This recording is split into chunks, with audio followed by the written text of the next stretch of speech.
जी, breaking barriers में आज barriers break करती हुई एक स्पीच आपके सामने रखते हैं। ये स्पीच है इंडिया की प्रेसिडेंट द्रौपदी मुर्मू की सुप्रीम कोर्ट डे सेलिब्रेशन पर। और ये स्पीच उन्होंने एक ऐसे तबके के लिए की है, ऐसे लोगों के लिए की है जिनके बारे में आमतौर पर बात नहीं की जाती। हमारे मुल्क में भी ऐसा तबका बहुत पिसा हुआ है जिसके मुतालिक कोई बात करता हुआ नज़र नहीं आता। एक बड़ी तादाद ऐसे लोगों की है जिनके मुतालिक उन्होंने बात की, कितने सिंपल तरीके से उन्होंने बात की है और क्या कमाल तकरीर की है। एक इमोशनल स्पीच है। मुझे ये लाइव ब्लॉग चैनल पर मैंने देखी, लेकिन इससे पहले सोशल मीडिया पे भी कई लोगों ने इसको शेयर करवाया। मतीउल्लाह जान साहब की वॉल पर मैंने देखी, फिर मैंने देखा कि इसमें क्या है और ये वाकई एक ऐसी स्पीच है कि जो एक ऐसी ही खातून बात कर सकती है, एक ऐसी ही औरत इसके मुतालिक बात कर सकती है जो कि प्रेसिडेंट द्रौपदी मुर्मू साहिबा ने की है। वो कहती हैं, आप जानते हैं मैं एक छोटे से गांव से आई हूँ। मैं जब 1958 में पैदा हुई थी, वहाँ ऐसी कोई सुविधा नहीं थी। गांव के लोग 3 लोगों को भगवान मानते थे, टीचर्स, डॉक्टर्स और लॉयर्स। गुरु एक इंसान नहीं बल्कि वो ईश्वर होता है। उस्ताद को वो कह रही हैं, उस्ताद गुरु एक ईश्वर होता है। और डॉक्टर को हम खुदा मानते थे क्योंकि वो ज़िंदगी देने वाला है। डॉक्टर्स और लॉयर्स के पास कितनी दफ़ा लोग जाते हैं जो दुख परेशानी में होते हैं। वो अपनी ज़िंदगी और जायदाद तक देने को तैयार हो जाते हैं। जब मैं एमएनए बनी, मुझे पूरे राज्य में घूमने का मौका मिला। इसलिए नहीं कि मुझे भेजा गया, मैं खुद से जाना चाहती थी। उन्होंने कहा इसलिए नहीं कि मुझे अथॉरिटीज़ ने कहा कि तुम जाओ या वो मेरी ड्यूटी थी, नहीं, मैं खुद से जाना चाहती थी। कौन से लोग वहाँ होते हैं, क्या कर रहे हैं, क्या खाते हैं, कैसे जीते हैं, कैसी कैसी परेशानी में क्या क्या गुनाह किया है उन्होंने। वो बात कर रही हैं जेलों में रहने वाले कैदियों की, क्या जुर्म किया, क्यों यहाँ पड़े हैं। मैं ये सब जानना चाहती थी। कोई 25 साल से, कोई 30 साल से 4-5 चीफ जस्टिस के साथ मुझे काम करने का मौका मिला। कौन लोग हैं जेलों में, जेल में इनके लिए कुछ करना चाहिए। क्या इनको फंडामेंटल राइट्स के बारे में पता है? ना इनको फंडामेंटल ड्यूटी के बारे में पता है। यानी उन्होंने कहा ना तो इनको अपने राइट्स के बारे में पता है और ना ही इनको शायद अपनी ड्यूटी के बारे में भी नहीं पता। ऐसे तबके से ये ताल्लुक़ रखते हैं। थोड़ा बहुत कुछ कर दिया, किसी को थप्पड़ मार दिया है, आजकल ऐसा बहुत होता है, तो ये सालों साल सिर्फ एक ऐसा छोटा सा जुर्म करने पर भी जेलों में पड़े रहते हैं। इनको छुड़ाने के लिए कोई नहीं आता। और इसकी वजह क्या है कि जो बचा खुचा है घर पर, ज़मीन जायदाद, वो सब ख़त्म हो जाएगी। इसलिए ये जाते नहीं हैं इनको छुड़ाने के लिए उनके लोग। तो यानी ये कि अगर कोई ऐसा काम करता है और उसके पास सोर्सेज हैं, उसके पास प्रॉपर्टी है, या उसके पास कोई घर होगा या कोई बैंक बैलेंस थोड़ा सा है, तो वो उससे वो छुड़ा कर उसको केस करके छुड़ा सकते हैं। लेकिन उनका कहना ये है कि जमा पूंजी है, तो वो ये सोचते हैं कि एक आदमी, अगर एक वालिद, फादर या भाई कोई जेल में चला गया है, किसी को थप्पड़ मार दिया, लड़ाई हो गई किसी जगह पर, ऐसे किसी उस पर, तो वो उन्हें जानते हैं कि हमारे यहाँ का सिस्टम ये है कि उसको छुड़ाने के लिए भी घर की जमा पूंजी लुट जाएगी, 10 साल लग जाएंगे उसको छुड़ाने में। और तो वो सोचते हैं कि एक आदमी की कुर्बानी दे देते हैं, क्योंकि वही जो पैसा या प्रॉपर्टी है वो जब बच्चे, औलाद, बेटे बेटियां बड़े होंगे तो उनको पढ़ाने के लिए खर्च होगा, उनकी शादियों पर खर्च होगा। इसलिए घर के एक फ़र्द की अगर कुछ ऐसा जुर्म हो जाए तो कुर्बानी दे दी जाती है। ये वो बताने की कोशिश करनी है इसके अंदर। तो ये सालों साल उसको छुड़ाने नहीं जाते हैं और इसकी वजह के जो बचा खुचा है घर पर, सब ज़मीन जायदाद, वो सब ख़त्म हो जाएगी। मैं बोली कि इनके लिए तो कुछ करना होगा। तो मैं बोली कुछ तो करना चाहिए। पीके मिश्रा उन दिनों चीफ जस्टिस थे, उनको बुलाया गया। उन्होंने एक दिन में 5000 केसेस ख़त्म कर दिए। उन्होंने कहा 5000 केसेस उन्होंने निपटा दिए एक दिन के अंदर। अगर चाहे जज चाहे तो ये हो सकता है। इतने साल गुनाह किया है या नहीं किया है, मैंने कहा ABCD कुछ करो। बाहर वो आना नहीं चाहते हैं क्योंकि बाहर आकर समाज उनको बुरा मानेगा।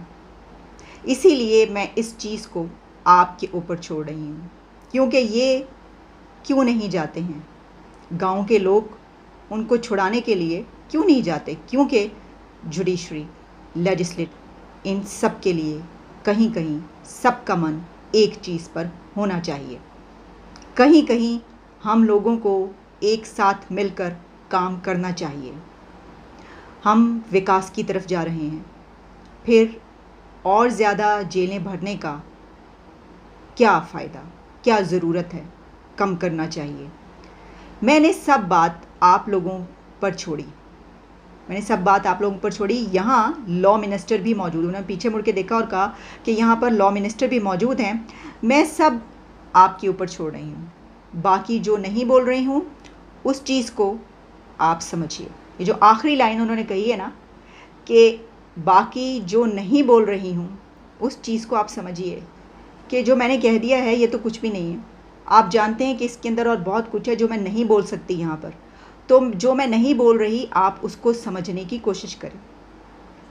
वहाँ पर एक बड़ी गैदरिंग थी, ये ज़ाहिर है कि सुप्रीम कोर्ट डे सेलिब्रेशन था, तो जितनी भी अथॉरिटीज़ थी सब मौजूद थी और सब उनको बिल्कुल कान लगाकर सुन रहे थे। पिन ड्रॉप साइलेंस था वहाँ पर। और बहुत यानी जिस तरह ये सुनकर मुझे ऐसा लगा कि ये जो मैंने बात आपको कही थी कि कोई ऐसी खातून ये बात कर सकती, इसकी वजह क्या? की वजह ये है कि जब हम ये बात करते हैं ना कि अथॉरिटी लेवल पर कोई बंदा जब ऐसा आता है कि जो नीचे से उठ कर आए, तो उसने देखा होता है, उसको पता होता है कि सोसाइटी में जो लोअर क्लास के लोग हैं उन पर क्या बीतती है या क्या मसाइल हैं। असल में ये कि हर तबके के क्या मसाइल हैं। अब जैसे कि मैं देख रही थी कि यहाँ पर एक चल रहा है, ये पता नहीं उन्होंने कहा या नहीं कहा कि चौधरी सरवर जो फॉर्मर गवर्नर हैं पंजाब के, उन्होंने कहा कि जिन्होंने करप्शन की है, पैसा लूटा, ये इतने महलों में रहते हैं, उनको पकड़ा जाए। मैं तो सिर्फ 3 कनाल के घर में रहता हूँ। आपको पता है 3 कनाल का घर कितना है? यहाँ पर आम आदमी क्या थोड़ा सा अच्छा जो जिसकी है पैसा थोड़ा बहुत उसके पास, वो भी 3 कनाल के घर में नहीं रहता। उसका भी बड़ा घर होगा तो यहाँ पर 1 कनाल का हो जाएगा। तो ये बात कर रहे हैं कि मैं तो सिर्फ 3 कनाल के घर में रहता हूँ। तो देखिए, ये मैंने आपको बात की कि जो बंदा नीचे से उठकर आता है उसको पता होता है। तो ये जो प्रेसिडेंट साहिबा ने जो बात की है ना, तो उन्होंने ये भी बताया कि वो कहाँ से आई हैं और एक क्लरिकल जॉब से उठकर आप जिस जगह पर आए प्रेसिडेंट बने, तो फिर आपको मालूम होता है कि ऐसे हुआ। फिर वो खुद जा के उन्होंने जो देखा वो भी ऐसे ही बंदा देखेगा जिसको पता होगा कि इस सोसाइटी के इस तबके की क्या हालत है। तो देखिए, अब हमारे मुल्क में भी ये बात पूरी तरीके से लागू होती है। ये बात मैंने इसलिए आपके सामने रखी, ये टॉपिक और ये इशू और ये स्पीच, क्योंकि हमारी जेलें भी ऐसे लोगों से भरी पड़ी हैं। ऐसे कई केसेस रीसेंट पास में और इससे पहले निकलते रहे हैं। 2 भाई थे, कुछ अर्सा पहले उनका एक केस निकला था कि जिस वक्त उनको ये ऑर्डर दिया गया तो इस वजह से दिया गया कि पता ही चला कि ये तो झूठा केस था, तो उनको रिहा किया जाए। उनको 14 साल हो चुके थे जेल में। उस वक्त उनको ये कह के कि ये गलत था, सॉरी, रिहा कर दिया। अब आपके सॉरी करने का कोई फ़ायदा होगा? ऐसे केसेस भी निकले हैं कि झूठा केस जब प्रूव हुआ तो उस वक्त वो बंदा ही मर चुका था ही नहीं।